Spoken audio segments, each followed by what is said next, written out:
The political world was shaken to its core after a televised exchange between Karoline Leavitt, a prominent conservative media figure and former congressional candidate, and Kash Patel, a former national security official and close Trump ally. During what was meant to be a standard roundtable discussion on immigration and national identity, the conversation suddenly veered into shocking territory when Karoline, in an unscripted moment, looked directly at Kash and snapped, "Why don't you just go back to India?" The comment, captured on live broadcast, instantly silenced the studio and left viewers nationwide stunned. It wasn't just a slip of the tongue. It carried a level of historical weight and racial tension that ignited outrage from both sides of the political spectrum. Kash Patel, a US-born American citizen of Indian descent who had served in high-ranking government positions, appeared momentarily stunned, then gathered himself in a way that not only reclaimed the room but left millions talking. What followed was a response that silenced critics, humbled haters, and reframed the narrative entirely. Kash didn't raise his voice, didn't lash out in anger. Instead, he paused, looked Karoline directly in the eyes, and responded in a calm, precise, and piercing tone. "I was born in Garden City, New York. I went to school in America, served this country in war zones, prosecuted terrorists, advised the President of the United States. Where exactly do you want me to go back to?" The audience held its breath. Karoline, visibly flustered, tried to interrupt, but Kash kept speaking, his voice growing more intense, yet remarkably composed. "This is the country that gave my immigrant parents a chance to work hard and build a life for their children. I'm as American as you are, probably more." The host attempted to jump in and steer the conversation away, but the moment had already cemented itself in media history. In that instant, Kash flipped the script not just on Karoline, but on anyone watching who has ever doubted another American's identity because of how they look, speak, or where their family came from. Within minutes, clips of the exchange flooded social media. Twitter lit up with hashtags like hashtag Kash Patel, hashtag Karoline Leavitt, and hashtag Go Back to India. Conservative and liberal commentators alike chimed in, some defending Karoline, claiming she had been provoked or misunderstood, while many others across party lines condemned her statement as outdated, xenophobic, and unacceptable in 2025. Prominent journalists called it one of the most revealing moments in recent political discourse, not just because of the comment, but because of the way Kash chose to handle it. Rather than devolving into a shouting match, he delivered a lesson in patriotism, identity, and grace under fire. Major news outlets replayed the clip endlessly, dissecting every word, every facial expression, every shift in tone. The segment became more than just a debate gone wrong. It became a flashpoint in the national conversation about race, belonging, and what it truly means to be American. As the outrage grew, Karoline Leavitt released a statement through her team saying she didn't mean it that way, and that her words were misinterpreted. She attempted to pivot, saying she was expressing frustration over what she called globalist policies undermining national sovereignty, but by then the damage was done. Her words had crossed a line, and apologies filled with political jargon only made things worse. Her critics pointed out that telling someone to go back is not a policy disagreements, it's a personal attack rooted in racial hostility. Even within her own circles, prominent figures distanced themselves from the comment. Several Republican colleagues went on record saying her language was unfortunate, regrettable, or out of line. Meanwhile, Kash Patel found himself unexpectedly elevated to national prominence again, not for his legal work, not for his time in the Trump administration, but for embodying the kind of quiet resilience many Americans wish to see in public discourse. In the days that followed, Kash was invited to speak on multiple news programs, podcasts, and public forums.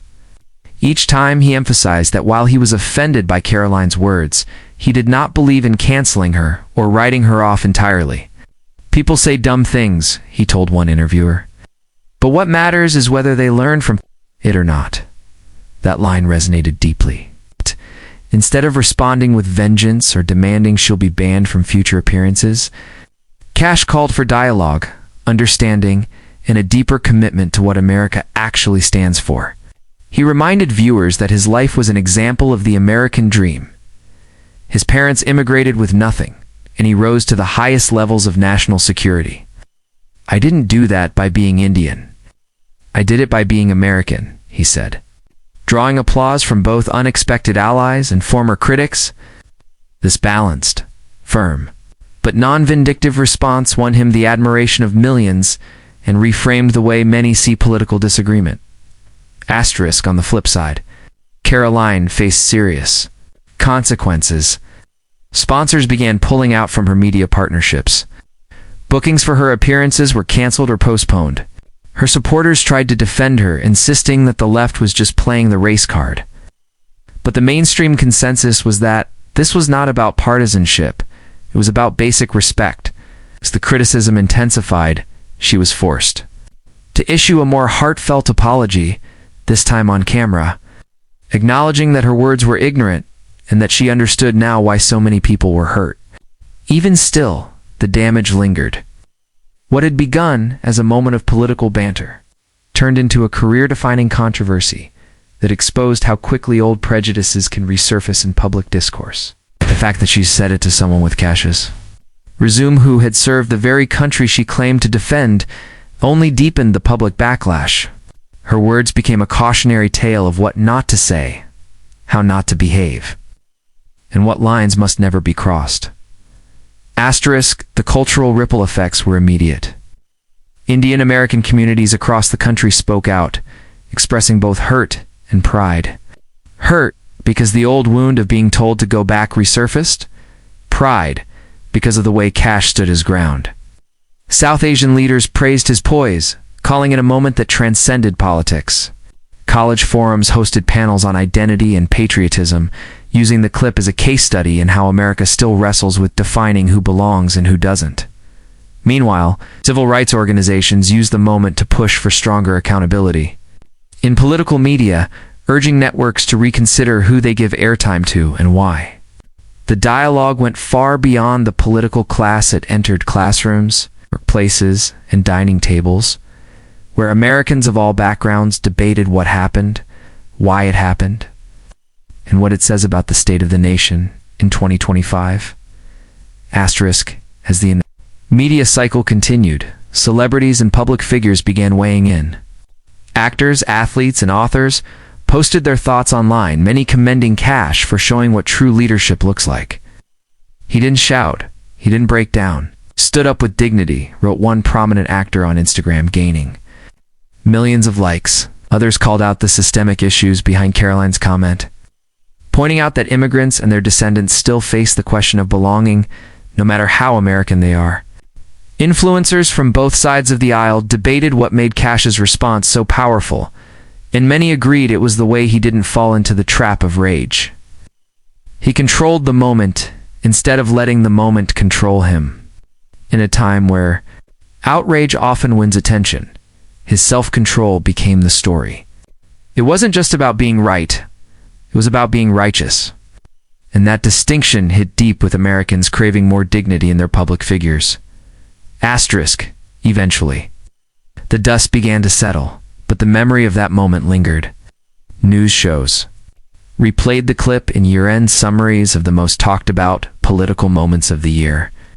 Some analysts even suggested that the exchange could be a turning point in how minority voices are seen within conservative politics.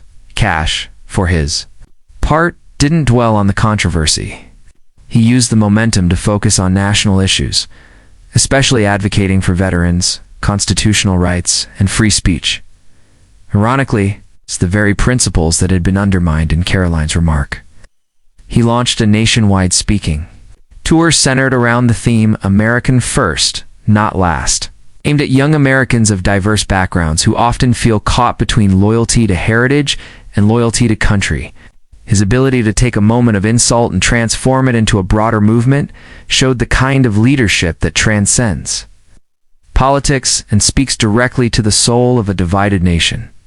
Asterisk in the end, the phrase "go back to India" echoed far beyond that television studio. It became a symbol of everything that's still wrong with how America sometimes sees its own people.